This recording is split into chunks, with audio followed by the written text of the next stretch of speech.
Yes सभापति महोदय, इस कारण परिवार वाले उस पर हावी नहीं हो पाते। ऐसी अविवाहित स्त्री अपने आचरण की संहिता भी स्वयं गढ़ती है। यहाँ केवल उन अविवाहित स्त्रियों की ओर संकेत किया जा रहा है जिनको परिवार ने किसी स्वार्थवश किसी भी प्रकार के जीवन का चुनाव करने का अवसर नहीं दिया है, जो माँ बाप द्वारा तय किए गए जीवन को ही जीने को मजबूर हैं। बहुत से अभिभावक सामाजिक रूप से काफ़ी प्रगतिशील हो गए हैं। उन्हें यह स्वीकार नहीं है कि धन कमाने वाली बेटी को पराया धन मानकर किसी पराये के साथ घर से विदा कर दिया जाए। अपनी कमाऊ बेटी को अपनी ही बनाए रखना उनका ध्येय बन गया है। इस ध्येय तक पहुँचने के लिए वे प्रशंसा बाणों का सहारा भी लेते हैं। वैसे तो सब नालायक हैं, पर बेटी बहुत जिम्मेदार है, हमें अकेला छोड़ने को तैयार नहीं है। इसलिए शादी का नाम लेते ही गुस्सा हो जाती है। हमारी बेटी तो बेटों से बढ़कर है, सारा घर उसी पर टिका है। जिम्मेदार होने का आला खिताब पाने के बाद बेटी का तन मन धन से माता पिता की सेवा में समर्पित हो जाना स्वाभाविक है। इसमें उसे नैतिक रूप से भाइयों से आगे निकल जाने का मानसिक संतोष भी मिलता है।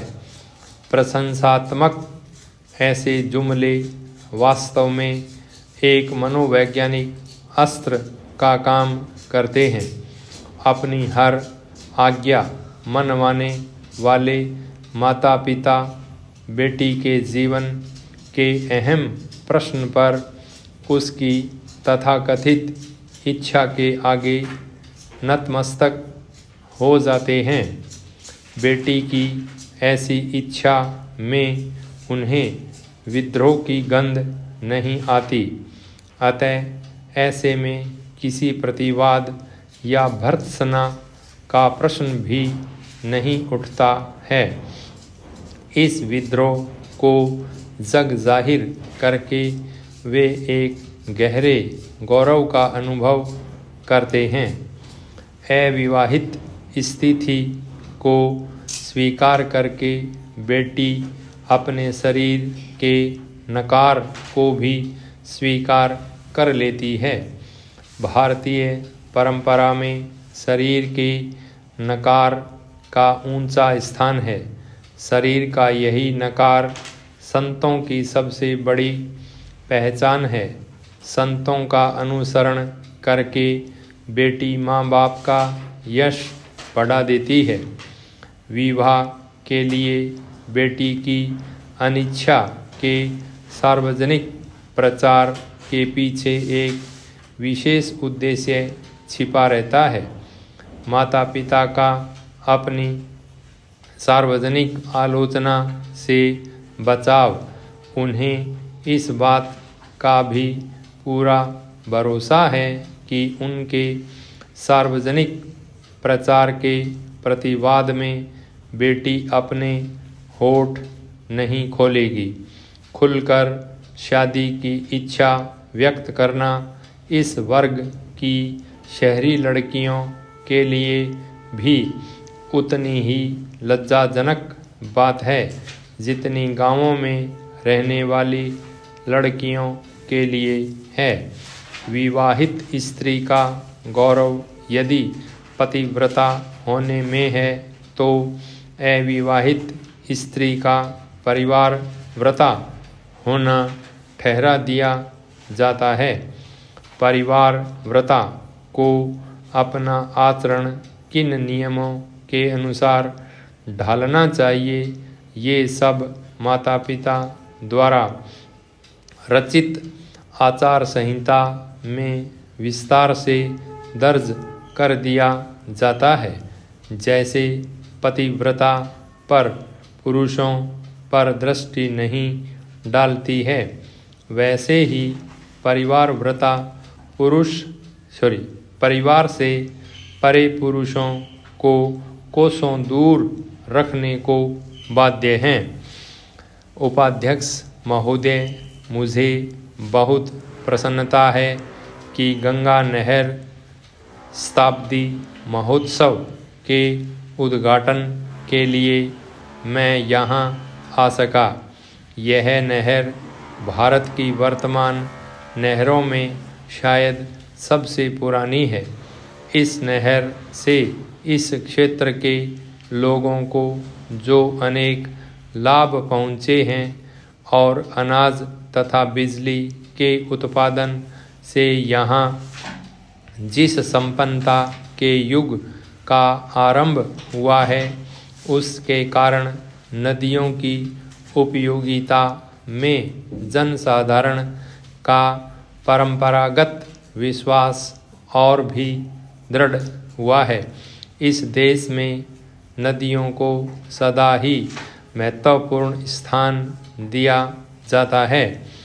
आज भी हम नदियों को सिंचाई का और इसके द्वारा धन धान्य की उत्पत्ति का सर्वोत्तम साधन मानते हैं और उन्हें यातायात का साधन भी समझते हैं। आधुनिक विज्ञान ने नदियों की उपयोगिता में कुछ और वृद्धि कर दी है, जिसमें सबसे प्रमुख जलप्रपात द्वारा विद्युत शक्ति का उत्पादन है। हमारे देश में नदियों का जाल बिछा हुआ है। मैं समझता हूँ कि सिंचाई की दृष्टि से संसार में भारत का दूसरा स्थान है। केवल एक देश ही हमसे आगे बढ़ा है। भारत की जनता के लिए यह बात महत्वपूर्ण है कि नहरों की इस श्रृंखला का श्री गणेश इस देश में गंगा की नहर से हुआ। पुनीत पावन गंगा, जो एक प्रकार से हमारे प्राचीन साहित्य और पौराणिक विचारधारा का आधार रही है और जो आज भी भारतीय साहित्य तथा भारतीयों के सामाजिक और धार्मिक रीति रिवाजों पर छाई हुई है, हमारे इतिहास में एक विशेष स्थान रखती है।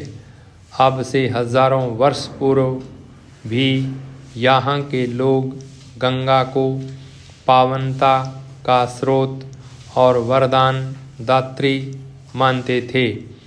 इसीलिए आज यदि वास्तव में भारत के सबसे बड़े राज्य के एक भाग ने अपनी संपन्नता गंगा की नहर से प्राप्त की है, तो हम यही कह सकते हैं कि पुरातन विचारधारा इतिहास के रूप में प्रकट हुई है।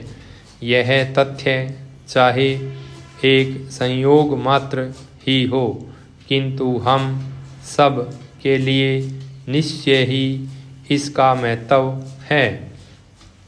संभव है कुछ लोग सोचें कि 100 वर्ष पुरानी किसी घटना को इस प्रकार सामने लाकर उत्सव के रूप में मनाने का क्या अभिप्राय है।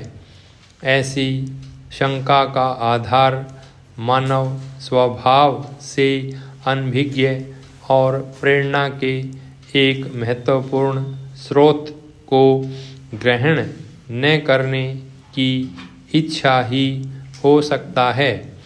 बीती बातों पर विवेकपूर्ण विचार का अपना ही महत्व है। इसके द्वारा ही क्रमागत उन्नति संभव है। इसीलिए अतीत की सफलताओं को भावी प्रगति की नींव माना जाता है। आप मुझसे सहमत होंगे कि गंगा नहर मानव कल्याण और वैज्ञानिक विकास दोनों की दृष्टियों से एक महान सफलता है। आज जबकि हम इस सफलता की शताब्दी मना रहे हैं, तो अनिवार्य रूप से इससे हमें स्फूर्ति और प्रेरणा मिलती है। इस अवसर पर हमें उन इंजीनियरों के प्रति भी आभार प्रकट करना चाहिए जिनके परिश्रम और सतत प्रयास के कारण ही यह योजना फलीभूत हो सकी। आज हमें कर्नल कोटले और उनके साथी विदेशी महानुभावों का स्मरण होता है, जिन्होंने निजी प्रयत्नों से इस कठिन कार्य को संपन्न किया। भाई स्टॉप।